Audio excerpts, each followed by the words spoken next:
So after that performance against Stephen Fulton, I think it's at this point it's undeniable. I think Inoue might be the most well-rounded boxers that I've actually ever seen in the sport.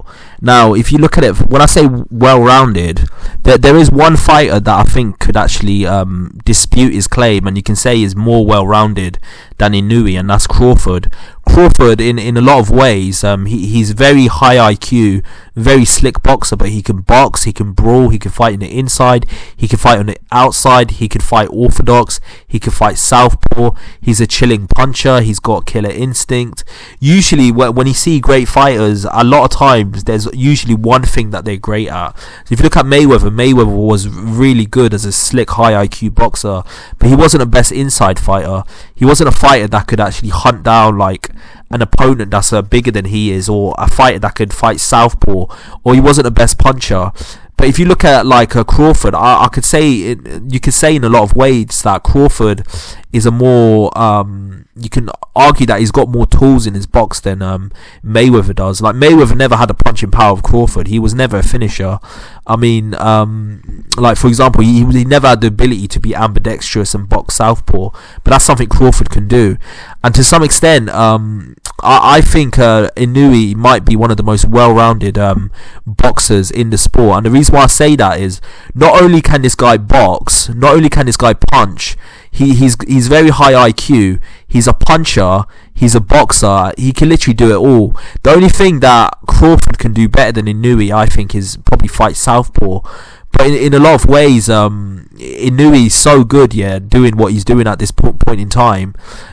He doesn't even need to fight southpaw. And I think in a lot of ways, Inoue, he's a lot more of an entertaining fighter than Crawford. Crawford is more cerebral and he breaks you down, and he is more of a finisher. But the way to look at it is it's probably a bad comparison, but I feel like Crawford in a lot of ways is quite similar to Lennox Lewis. Lennox Lewis was a guy that was known as a slick boxer, but when it came to the later rounds, he would try to stop his opponents. It's something that he used to do often, and for that reason he used to have a high KO percentage. And I think it's the same with Crawford. Don't get it twisted, like in the Kell Brook fight, if he sees an opportunity to stop you early, he'll do it. He would definitely go for it. But generally he's a guy that would outbox you, and then he'll try stopping you in the championship rounds, as they say. Like we saw him do that against Benavidez. So from that perspective, I think honestly Crawford and Inoue are two of the most well-rounded boxers in the sport. But I think you could definitely make a case that Inoue is probably one of the most well-rounded fighters in the sport. Not only did he outbox Fulton, who had a longer reach than him, he managed to knock him out. So the nickname that he has, the Monster, is something that matches him quite well. I mean, he is literally a monster. I mean, not only can he box, not only can he punch, he's very high IQ. He can make adjustments in fights. He's very tough. Like he managed to fight on with a broken orbital bone and a broken nose in the fight against Donaire. So this guy is going to be a handful for whoever he fights, and I can see him like knocking out the likes of a Gervonta Davis. Like I think eventually there's going to be a cap where he can't keep going up the weights. Like it even happened with Manny Pacquiao. Even though he won 8 world titles in 8 weight classes, there was eventually a cap. Like we couldn't imagine Pacquiao going up to middleweight and fighting the fighters there that were too big. I think eventually Inoue's going to hit a cap. Like it might be the light welterweight division, which might be too big for him, but up to them weight classes, I can see this guy dominating. Like, don't get it twisted, he's not unbeatable.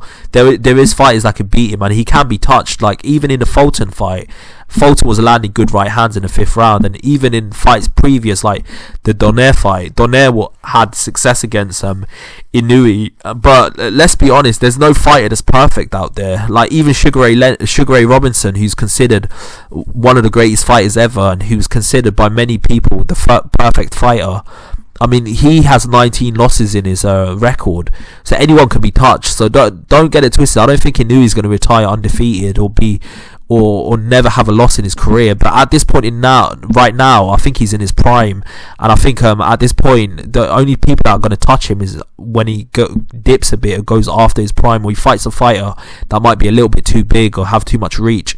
and it's going to take a lot for him to get to that position. So that's just my opinion. I think Inoue is definitely one of the most well-rounded fighters that I've seen in the sport in a very, very, very long time. But tell me what you think below. Do you think he's well-rounded, or do you still think Crawford might be more well-rounded? I think Crawford might be slightly more well-rounded than Inoue because he can fight southpaw, but Inoue is definitely up there. He's definitely one of the most well-rounded fighters I've seen in the sport for a very long time. Usually fighters specialize in one thing, but this guy seems like he can do everything. So tell me what you think below, and like and subscribe to the channel. I've got a lot more content coming your way. Peace.